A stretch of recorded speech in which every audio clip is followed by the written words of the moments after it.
तो कार्यकर्ताओं की मीटिंग है। आने वाले चुनाव में हम किस तरीके से आगे बढ़ना, इसके बारे में सोचने वाली एक बहुत बड़ी मीटिंग हमारे अध्यक्ष जी ने इस समराला लुधियाना डिस्ट्रिक्ट में बुलाया है। ये बहुत बड़ा एक कांग्रेस पार्टी के लिए देन है, क्योंकि इतने कार्यकर्ता हमारे इस मीटिंग में आए हैं। अगर सभी ने एक होकर काम किया तो मैं समझूंगा कांग्रेस पार्टी को जो वो चाहते हैं उतने सीट जरूर मिलेंगी। पंजाब ये सिख गुरुओं की धरती है। गुरु नानक देव जी ने ये हिंदुस्तान शब्द दिया और इस हिंदुस्तान शब्द को हम कायम रखना है। एकता का संदेश उन्होंने दिया और सारे सिख समाज और दूसरे समाज के लोग भी गुरुद्वारे साथ सेवा का समर्पण करते हैं और किसी का भेदभाव नहीं करते। और यही तो खूबी हमारे सिख समाज में और पंजाब का है, हिंदू हो या मुसलमान हो या सिख हो। पंजाब हमारे देश की आन बान शान है। किसान और जवान इस देश के मजबूत स्तंभ है। पूर्व प्रधानमंत्री लाल बहादुर शास्त्री जी ने एक नारा दिया था, जय जवान। क्या दिया था? जय जवान जय किसान का नारा उन्होंने दिया। और वो दोनों नारे किस स्टेट में फिट होते हैं? तो सिर्फ पंजाब में फिट होते हैं और कहीं नहीं। कहीं जवान है, किसान नहीं है, कहीं किसान है, जवान नहीं है। लेकिन जवान और किसान ये पंजाब में है। तो इसीलिए पंजाब की जनता देश के लिए रक्षा का कवच बनाती है और देश के लिए धान भी देती है। 30% धान हमारे देश को यहीं से मिलता है, पंजाब से। लेकिन मोदी सरकार पिछले 10 सालों में इस दोनों संस्थाओं को, किसान को, जवानों को बर्बाद कर दिया।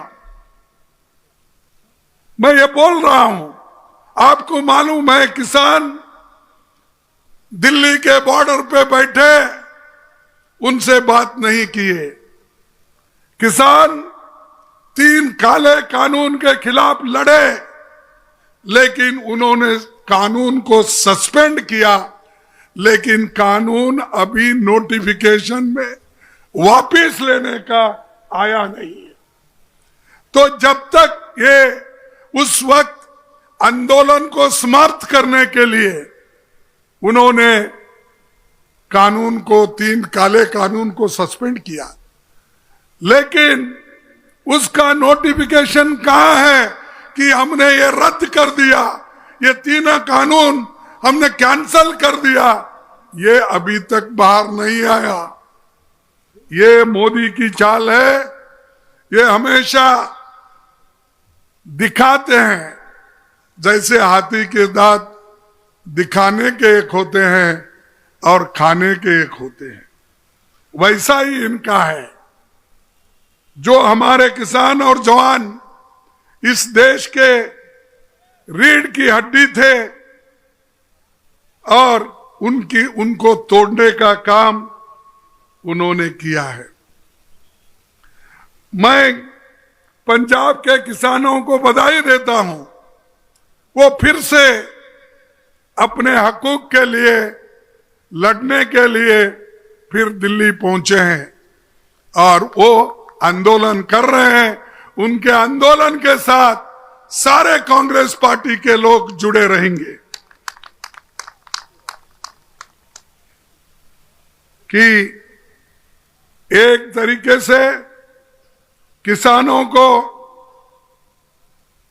खत्म करके बड़े बड़े कॉरपोरेट को जमीन देने का कानून उन्होंने लाया।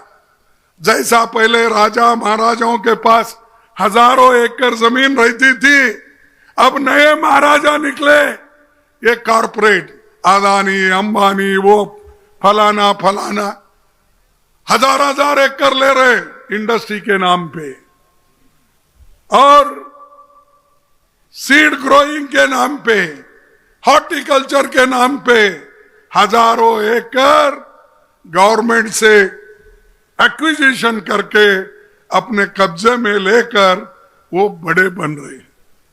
तो ये कानून को रद्द करने के लिए हम सब लोग पहले से लड़ रहे हैं, अभी भी लड़ेंगे और लड़ते रहेंगे जब तक ये रद्द नहीं होगा या इन्होंने नहीं करेंगे। आने वाले 2024 की सरकार हमारी बनेगी, तब इसको निकाल लेंगे, ये तीनों कानून को रद्द कर देंगे।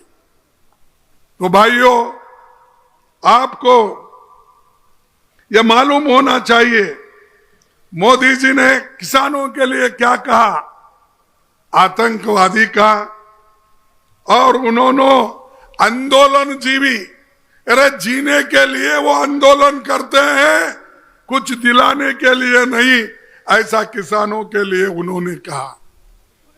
क्या ऐसे पार्टी को पंजाब में वोट मिलेंगे, वोट देंगे? और बहुत से लोग किसानों के नाम पे आते हैं, धर्म के नाम पे आगे बढ़ते हैं, लेकिन वो कुछ नहीं कर पाते, सिर्फ वोटों के लिए अपनी बात कहते हैं। भाजपा सरकार किसानों को एक तरफ बर्बाद की और उसके बाद में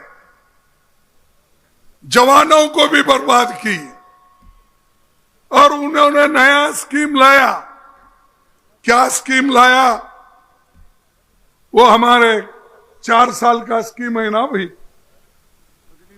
अग्निवीर। अग्निवीर का स्कीम लाया 4 साल के लिए, और उसके बाद 4 साल के बाद क्या करना, कहां जाना? अपनी जवानी इसमें खोते हैं, अपनी जवानी इसमें लगाते हैं 4 साल में। तो उसके बाद अग्निवीर खत्म, और जो रेगुलर रिक्रूटमेंट होता था उसको उन्होंने बंद कर दिया। 30% जगह डिफेंस में खाली है, 30% पैसा भी उन्होंने कम किया है। क्या आप चाहते हैं कि पंजाब, हरियाणा, हिमाचल प्रदेश, उत्तराखंड, उत्तर प्रदेश के लोग, क्या आप अग्निवीर चाहते हो? क्या आप फौज में रेगुलर भर्ती होना चाहती है? ये आप बताइए, क्या करना चाहते हो आप? फौज में रेगुलर भर्ती होना चाहते हो ना? तो इसलिए इस सरकार को उखाड़ के फेंकना ये जरूरी है। इसीलिए मैं आप तमाम से यही कहूंगा कि मोदी जी आज जो भी कुछ कर रहे हैं, किसान और जवानों के खिलाफ कर रहे हैं। भाई, इनके लोग किसानों के नाम पे बजट रखे, लेकिन वो बजट खर्च नहीं हुआ।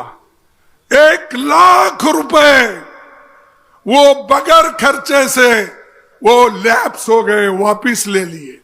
1 लाख करोड़ तो सोचिए कि मोदी जी किसानों के हित में काम करते हैं या सबको धोखा दे रहे हैं। आप सोचिए, ये आंकड़े मेरे नहीं है, ये आंकड़े उन्होंने जो पार्लियामेंट में रखा है। हमारे स्टार्ट क्वेश्चंस, हमारे अनस्टार्ट क्वेश्चंस, इस प्रश्न में जो उत्तर मिलते हैं उसी के आधार पर मैं बोल रहा हूं। ये सब हमारे लीडर जानते हैं कि इतना बहुत बड़ा धोखा उन्होंने किया है। भाइयों, आजादी के बाद पहली बार हर किसान पर 25,000 प्रति हेक्टर को टैक्स लगाया है। वो आपको मालूम नहीं होता, ये लगाया है।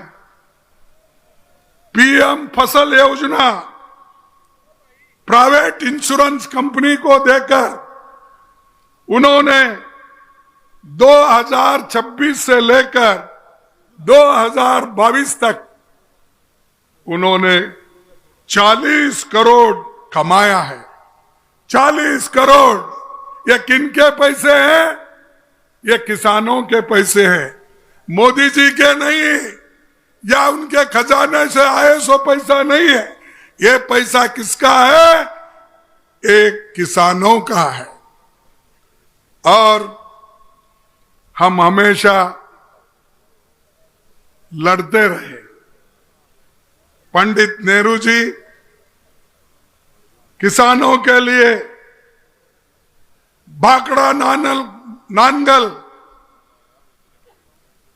बनाया, बड़े बड़े बांध बनाए, हीराकुंड जैसे योजना बनाए, कर्नाटक में आलमट्टी जैसा बनाए।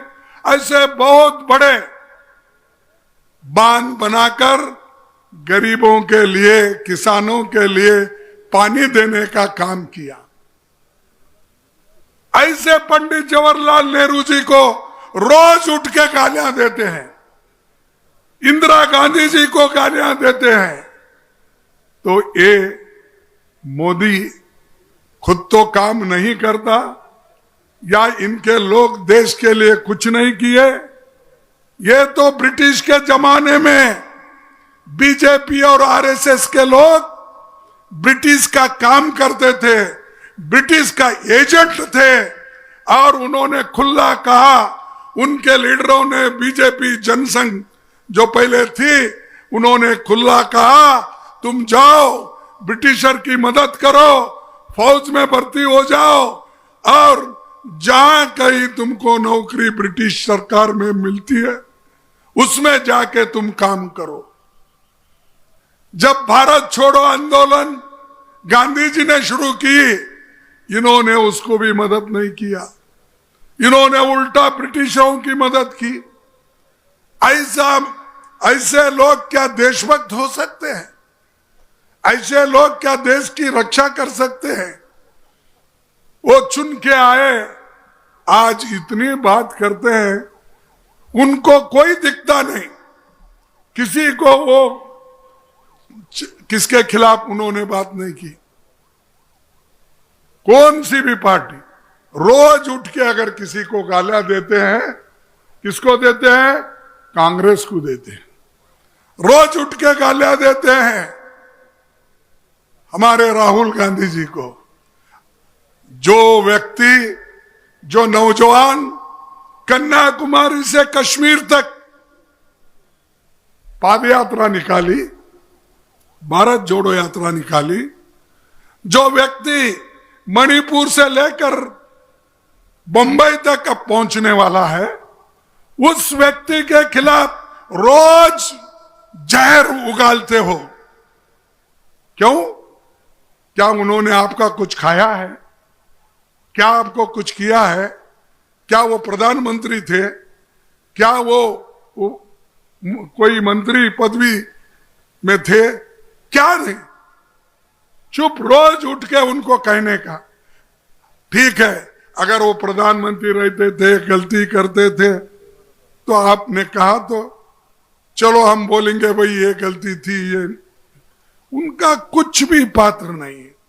उन्होंने कोई पद उन्होंने स्वीकारा नहीं, फिर भी रोज उठ के मोदी बोलते हैं कि ये जो परंपरागत ये घराने का राज है, मेरे जैसे गरीब को कोई देखता नहीं। मैं भी प्रधानमंत्री बना, लोग इधर देखते नहीं, सिर्फ घराने को देखते बोलते। अरे भाई रोज तुमको देख देख के बस हो गया। तुम्हारा म्युनिसिपालिटी में तुम्हारा चेहरा, जिला पंचायत में तुम ही प्रचार करते हो, एमएलए इलेक्शन में तुम ही प्रचार करते हो, एमपी इलेक्शन में तुम ही प्रचार करते हो। तुम्हारा चेहरा कितना देखना। अगर टीवी सुबह उठ के अगर आप स्विच करेंगे, स्विच ऑन करते ही किसकी सूरत दिखती? भगवान की सूरत नहीं दिखती। टीवी पे किसकी सूरत दिखती? मोदी की सूरत दिखती। रोज हर टीवी पे कब्जा कर लिया है और हर टीवी पे मोदी मोदी मोदी। अरे देश की भलाई के लिए अगर आप कुछ काम करो, दलितों के हित में कुछ काम करो, गरीबों के हित में अगर कुछ काम करो, तो हम ये कहेंगे भाई ये इंसान गरीबों के लिए काम कर रहा है, लेकिन ये तो मालदारों के लिए काम कर रहा है, अमीरों के लिए काम कर रहा है। और इस देश में गरीब गरीब बनते जा रहा है, अमीर अमीर बनते जा रहा है, इसकी फिक्र उनको नहीं है। फिर भी थपथपा के बोलते हैं। मेरे पास आंकड़े भी हैं, इन्होंने क्या किया इनके पास कुछ देश के लिए, पंजाब के लिए। भाई ये तो पंडित जवाहरलाल नेहरू ने इरिगेशन यहां पर लाया, क्या मोदी ने भाखड़ा नांगल बनाया? आप बोलिए लाया? ये तो कांग्रेस के जमाने में हुआ। और जो लुधियाना एग्रीकल्चर यूनिवर्सिटी बनी, ये मोदी ने बनाया। अरे बोलो, कुछ तो बोलो, मुंह से निकलने दो सच्चाई। लुधियाना का यूनिवर्सिटी इसने बनाया, मोदी ने। नेशनल हाईवेज इन्होंने ही बनाया, सब एयरपोर्ट इन्होंने ही बनाया। अरे आप थोड़ी सी चीज हमने जो बनाया, कहीं उसको सुधार करके, कहीं उसको बढ़ा के, कहीं उसको चौड़ा करके नया नाम देना शुरू किए। और ऐसे मोदी जी की आवश्यकता नहीं है। जो इन्वेंशन, जिसका विजन हो, जो बड़े बड़े कारखाने नेहरू जी ने किया, जैसे कि पब्लिक सेक्टर में HMT, HAL, BEL, BHEL, ITI, AIIMS, ऐसे काम करो। वो सब छोड़ के थोड़ा कुछ कहीं बनाया तो 10 बार उसका इनॉग्रेशन करते हैं। अगर एक रेलवे लाइन है तो एक बार उत्तर से उसको उद्घाटन करते हैं, दूसरे बार दक्षिण से करते हैं। यही उनका काम है। और कम गिरा वहां पर कोई प्रोग्राम नहीं है तो रेलवे स्टेशन का उद्घाटन करते हैं। ये है असली मोदी की कामगिरी और लोग इसको पहचानना चाहिए। और आज हम जो व्हाइट रेवोल्यूशन, ग्रीन रेवोल्यूशन, ये सब कुछ लाए और हमको पूछते 70 साल में तुमने क्या किया? यही किया भाई, बड़े बड़े कारखाने बनाए, ग्रीन रेवोल्यूशन किया, व्हाइट रेवोल्यूशन किया। हमारे 55 साल के इसमें हमने ये सब कुछ किया। हमारे 10 साल के जो मनमोहन सिंह जी दुनिया के बहुत बड़े इकोनॉमिस्ट माने जाते हैं, अर्थशास्त्रज्ञ माने जाते हैं, उनका भी टिंगल उड़ा है पहले। कल जब भारत रत्न के वक्त, उसके बाद में जब कोई व्हाइट पेपर पे चर्चा हुई तो उसमें उन्होंने हमारे नेता मनमोहन सिंह जी की तारीफ की। 2004 से 2014 तक बहुत कुछ उन्होंने किया देश के लिए। ये ठीक है, ये बात पहली बार अपने जबान से उन्होंने निकाली। तो ये जो मनमोहन सिंह जी का काम है, और ये मनमोहन जी का काम सभी लोग उसको उनके काम का सलाह करते हैं। उनके वक्त ही ये सभी कुछ हुआ, लिबरलाइजेशन हुआ, बड़े कारखाने निकले, सभी कुछ हुआ। इन्हों तो ये कहते हैं कि छोटे मोटे कारखाने जो है, हैंडलूम्स है, लुधियाना में जो छोटे मोटे कारोबार है, उनको मैं बढ़ावा दूंगा। जहां कहीं भी वो हिंदुस्तान में ऐसे कारोबारियों को मैं मदद करूंगा, ये उनका कहना था। अरे भाई, मदद करने का तो छोड़ो, उसको बाजार ढूंढो, बेचने के लिए कुछ काम करो, और उनके सामान खरीदने की शक्ति लोगों में आने के लिए उनको लोगों के पेट के लिए अन्नदान दो, खाना दो, एम्प्लॉयमेंट दो। ये सब छोड़ के हमेशा मैं 80 करोड़ लोगों को फ्री दे रहा हूं, ये किसकी कानून है भाई? सोनिया गांधी जी ने ये फूड सिक्योरिटी लाया या नहीं लाया? उन्होंने लाए, सो इन्हों 3 रुपए माफ करके 80 करोड़ लोगों को मैं मुफ्त खाना दे रहा हूं। कहां से दे रहे हुई? हमने किया, वही आप इंप्लीमेंट हो रहा है। हर चीज को क्रेडिट लेना, और भाइयों बहनों ये बोल के लोगों को वहीं घुमाते घुमाते अपनी बात रखते हैं भाइयों। और ये इनके जो 10 साल में इतनी नौकरियां कम हो गए, हालांकि गवर्नमेंट में 30 लाख नौकरियां हैं, चाहे वो मिलिट्री में हो, चाहे एजुकेशन में हो, चाहे वो केंद्रीय विद्यालय में हो, पुलिस में हो, सब मिला के। लेकिन उधर मोदी जी भर्ती करने का उनका लक्ष्य नहीं है, सिर्फ उनका लक्ष्य है केवल इधर लोगों को गरीब कैसा रखना। क्योंकि अगर पब्लिक सेक्टर में परमानेंट नौकरी में भर्ती अगर हो गए तो शेड्यूल कास्ट के लोग और बैकवर्ड के लोग मिलकर 50% भरेंगे। इसीलिए वो नहीं चाहते कि 50% schedule caste, schedule tribes, backward लोग उसमें आए। गरीब नौजवान नौकरी में परमानेंट नहीं आए, ये उनका मुद्दा है। गरीब को गरीब रखना चाहते हैं। तो इसलिए भाइयों, मैं आपसे यही गुजारिश करूंगा कि हमने जो कानून बनाया, चाहे वो मनरेगा हो, फूड सिक्योरिटी हो, चाहे वो नौकरियों का हो, ये सब हमने जो किया है, ये मोदी जी 10 साल में बर्बाद करके छोड़ दिया है, और अमीर लोगों को रोज अमीर बनाते जा रहा है। और एक है कि मोदी जी की हमेशा अपोजिशन को छेड़ना, और हम जब बात करने के लिए उठते हैं, हमको उनके पार्टी के लोग रोक देते हैं और रोक के गड़बड़ शुरू करते हैं।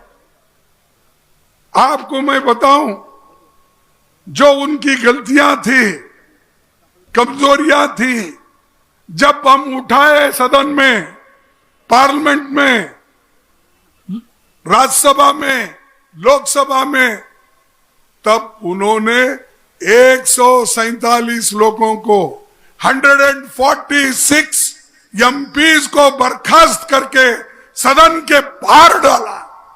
क्या ये डेमोक्रेसी है? क्या यही उसूल, यही संविधान कहता है कि कोई हमने प्रश्न पूछा तो इनको बाहर डालो? या मैं जो भाषण करता हूं हमेशा, मेरा तो आधे से ज्यादा कट होता है, वो मेरे को बाद में मालूम होता है। सच्चाई परसों भी ऐसा ही हुआ। मैंने ये कह रहा था कि शूद्रों को जगह नहीं है कहीं भी, और उनको हमेशा मंदिर मस्जिद से दूर रखा जाता है, इसीलिए मैंने वो शब्द उठाया, तो उन्होंने वो पूरा 2 पेज का मेरा स्पीच काट दिया। ये है मोदी की नीयत और सरकार में बैठे हुए लोगों का नीयत।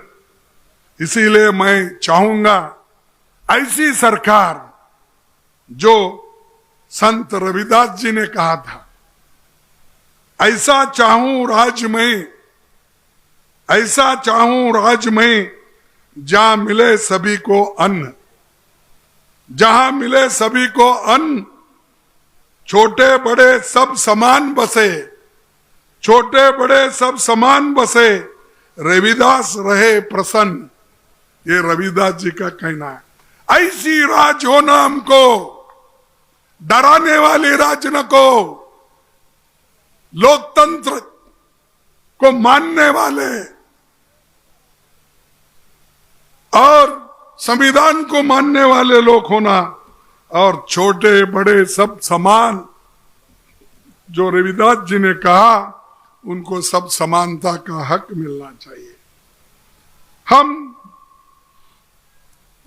देख रहे हैं कि हमारे जितने भी पूरब के बड़े बड़े ये बनाए थे कारखाने, अब मोदी जी एक एक करके बेच के खा रहे, एक एक, सभी एक आदमी को दे रहे। एयरपोर्ट और पोर्ट, रोड, सब चीजें एक अमीर आदमी के हाथ में वो दे रहे हैं, और गरीब का छीन के, क्योंकि हमारी जमीन उसमें गई, उस प्रोजेक्ट में सब लोगों की गई, लेकिन ये किसके हाथ में गई? बड़े बड़े अमीर लोगों के हाथ में गई। और यही मोदी चाहते हैं कि अमीर अमीर बने, गरीब और गरीब बने।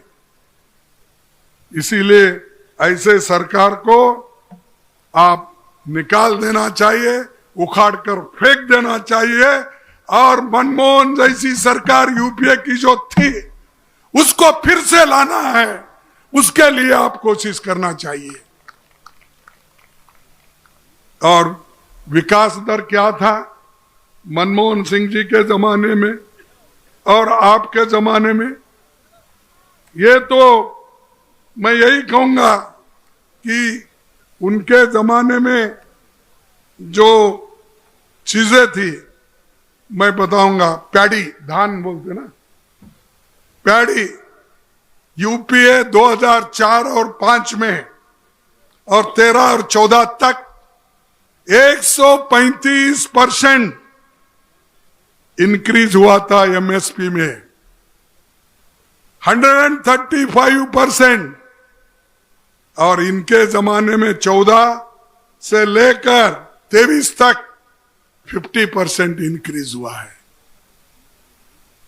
मेज मक्का 155% मनमोहन सिंह जी की गवर्नमेंट में हुई, लेकिन अब इनके गवर्नमेंट में सिर्फ 50% हो गई। गेहूं 120% उस वक्त मनमोहन सिंह जी के गवर्नमेंट में हुई, अब आज 50% उन्होंने एमएसपी इंक्रीज किया। शुगर केन 180% गन्ना का इंक्रीज था एमएसपी, आज 40% है। ये मेरे आंकड़े नहीं, ये जो पार्लियामेंट में देते हैं और जो आंकड़े हमको मिलते हैं,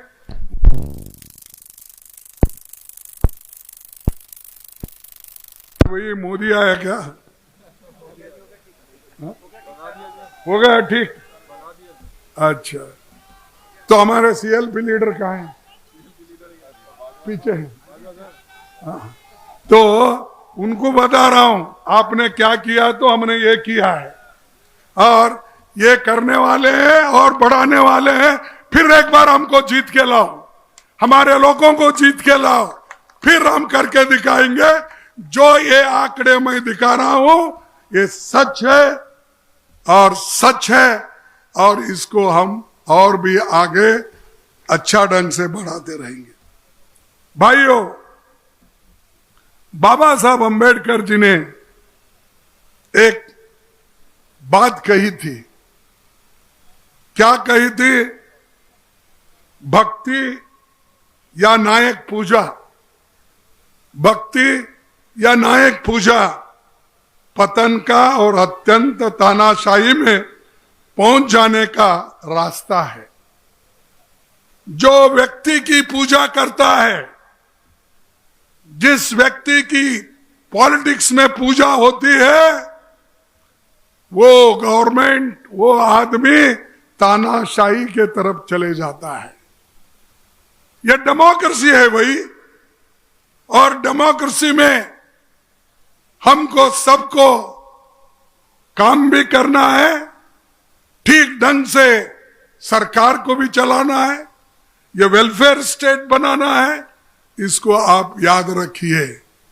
सिर्फ मोदी मोदी बोले तो किसी का पेट नहीं भरता। अमर शहीद सरदार भगत सिंह जी ने क्या कहा था?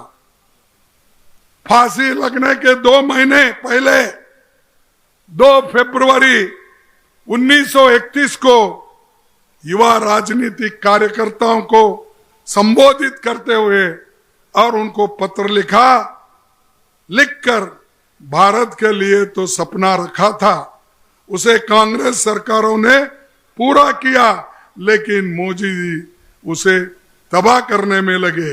यानी कार्यकर्ताओं को पत्र लिखकर उस वक्त उन्होंने कहा था कि जो कुछ आज कांग्रेस कर रहा है वो ठीक कर रहा है उस वक्त, लेकिन आज मोदी जी सबका नाम लेते हैं। यहां तो 2 फोटो लगती है एक पार्टी के, कौन सा? एक बाबा साहब अंबेडकर का और एक भगत सिंह जी का। ना सामाजिक न्याय मिलता, ना क्रांतिकारी भगत सिंह जी का जो उद्देश्य था वो सफल नहीं है। तो उन्होंने यही कहा था, जमींदारी प्रथा का उन्मूलन करो, निकाल लो, और किसानों का ऋण माफी करो। न्यूनतम भूमि कर को जोड़कर किसानों से कोई कर न वसूल किया जाए। देश का औद्योगिकरण और उद्योग का राष्ट्रीयकरण करने के लिए उन्होंने कहा था भगत सिंह जी ने। सभी के लिए शिक्षा, काम के घंटे को कम करना, ये था शहीद भगत सिंह जी का बात। और ये जो उनके मुद्दे थे, इन मुद्दों को कौन पूरा कर रहा है? हमने कुछ किया, इसीलिए तो नरेगा लाया, इसीलिए तो एम्प्लॉयमेंट उसमें देने की बात हो गई, लैंड रिफॉर्म्स लाया, बैंक नेशनलाइजेशन किया, ये सब चीजें हमने की। वो सब भगत सिंह जी के लिस्ट में है, इनके लिस्ट में कुछ नहीं है। कोई काम करने की बात नहीं करते। इसीलिए भाइयों, आखिरी में मैं ये कहूंगा मेरे कांग्रेस भाइयों को, भाई पंडित जवाहरलाल नेहरू जी ने 1952 में एक बात कही थी। क्या कही थी? अपने वर्कर से ये बात कही थी, आम चुनाव में हम वहां सफल रहे जहां हमने जनता के बीच काम किया। आम चुनाव में हम वहां सफल रहे जहां हमने जनता के बीच काम किया। अगर हम जनता के साथ नहीं घुले मिले, अगर हम जनता के साथ नहीं घुले मिले, उनके बीच काम न करें, तो हम उसका भरोसा जीत लेने की आशा नहीं कर सकते। अगर आपको जीतना है, लोगों से मिलना होगा, डोर टू डोर जाना होगा, लोग को समझाना होगा, जो गलत फहमियां उनको दूर करना होगा। ये काम कांग्रेस के कार्यकर्ताओं का है, इसीलिए ये मीटिंग बहुत इंपॉर्टेंट है। मैं अध्यक्ष से यही कहूंगा, पहले तुम डोर टू डोर जाओ। ये मीटिंगें तो होते रहती है, कहीं कम भीड़ आती, कहीं ज्यादा मीटिंग, लेकिन जब वर्कर्स की मीटिंग होती है उनको तो ये जरूर करना चाहिए, तुम अपने घर घर जाओ, समझाओ लोगों को और बताओ हमने क्या किया और ये हमारे नरेंद्र मोदी जी ने क्या किया। इसीलिए भाइयों, आज का काम जो भी है वो आप कर सकेंगे, मैं आशा करता हूं।